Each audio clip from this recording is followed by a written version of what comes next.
rapport technique sur la structuration, l'organisation, le fonctionnement du système électoral de la Côte d'Ivoire et l'organisation administrative de la CEI. Huitième partie de la vidéo numéro 4. Ce nouveau président sélectionné devra se choisir un conseiller technique en charge de la communication et de la sensibilisation porte-parole. Cette personnalité devra être une spécialiste des questions de la communication qui devra travailler directement avec la DEC, la direction des études et de l'éducation civique, afin d'élaborer des politiques appropriées pour la sensibilisation des populations sur les nouvelles visions et politiques de la CEI, surtout pour la RLE et les élections, de manière à atteindre les objectifs fixés des deux opérations distinctes. Cette politique de sensibilisation qui sera conçue et entreprise devra tenir compte de certains paramètres non moins importants qui sont développés comme suite. La politique de sensibilisation qui sera mise en place avec la collaboration de la DEC dépendra de la base de données que nous allons constituer juste après chaque scrutin. Des données seront reçues de nos agents sur le terrain, c'est-à-dire des CARD, chefs d'agence régionaux et départementaux, et des CASPC, chefs d'agence sous-préfectoraux et communaux, dont on s'en servira pour établir des statistiques qui nous permettront de définir la politique de sensibilisation de façon globale et particulière selon les régions, départements, sous-préfectures et autres. C'est donc ce nouveau personnel permanent qui mettra en pratique la politique de sensibilisation et d'information que la désormais DLTOER mettra en place en collaboration avec la DEC et la DETIC.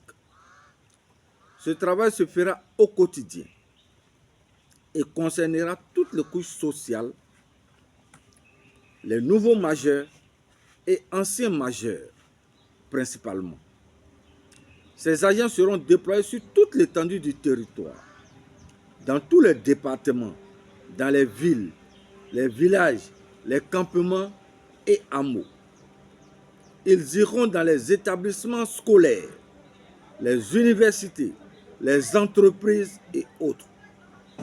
Ils seront appuyés par les chefs de zone devenus directeurs régionaux et leurs assistants préalablement établis dans ces régions. C'est un travail de longue haleine.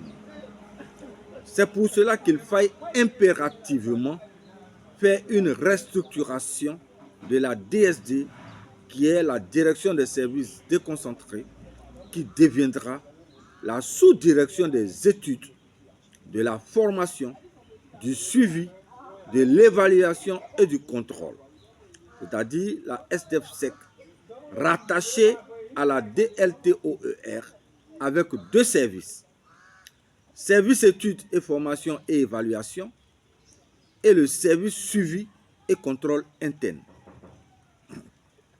La SDFSEC, sous la responsabilité de la DLTOER, hormis la mise en œuvre des modes opératoires, se chargera de réfléchir à un plan de formation chaque année pour ses agents en collaboration avec la sous-direction des ressources humaines, la SDRH, qui deviendra une direction à part entière rattachée au secrétariat général avec deux sous-directions: la sous-direction des ressources humaines et du développement personnel et la sous-direction des affaires sociales et culturelles, avec chacune deux services. Le service des ressources humaines et celui du développement personnel et des capacités. Ensuite, le service des affaires sociales et celui des affaires culturelles et de la promotion. La SDFSEC fera un travail de suivi et de contrôle quant au respect des feuilles de route, des modes opératoires et des TDR par ses fonctionnaires jusqu'aux directeurs régionaux, au CARD et au CASPC.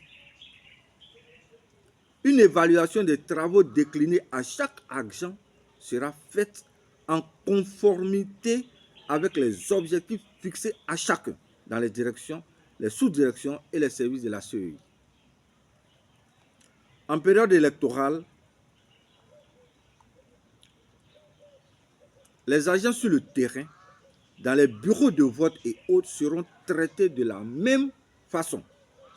Cela contribuera à arrêter ou réduire au maximum toutes les malversations dont certains d'entre eux sont auteurs ou co-auteurs. Mesures dissuasives de contrôle interne et d'évaluation. Une fois les procédures sont bien maîtrisées par ces agents, alors la SDFSEC sera amenée à engager la DLTOER dans une démarche de certification qualité ISO pour le volet organisation logistique et technique des opérations électorales et référendaires de la CEI. Ensuite, on engagera la CEI pour une certification de son système électoral. Une fois cette restructuration de la DSD faite, nous aurons alors un personnel avec un profil de carrière bien défini et de nouvelles attributions prêts pour mettre en œuvre cette politique de sensibilisation de la CEI. Surtout pendant les périodes creuses, de sorte que nous ayons enfin à la CEI une collaboration étroite et horizontale de toutes les directions et sous-directions entre elles pour un travail bien donné afin d'atteindre l'objectif commun. Ainsi, certains CAR, chefs d'agences régionaux, seront promus au rang de chefs de zone, transformés en directeurs régionaux pour couvrir toutes les régions de la Côte d'Ivoire. Et d'autres seront les assistants de ces directeurs régionaux.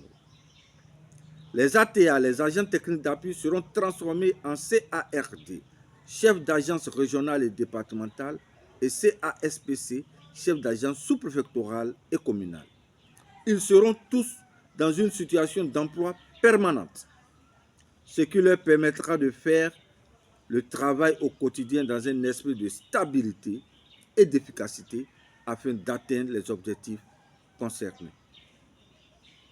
Afin d'atteindre les objectifs concernant le taux d'inscrits sur la liste électorale et le taux de participation aux différents scrutins fixés d'office.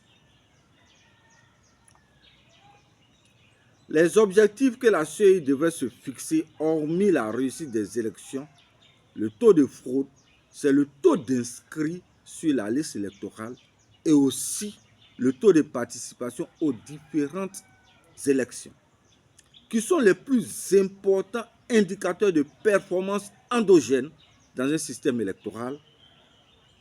Et un taux, par exemple, de participation de 70 à 80% sera une bonne performance.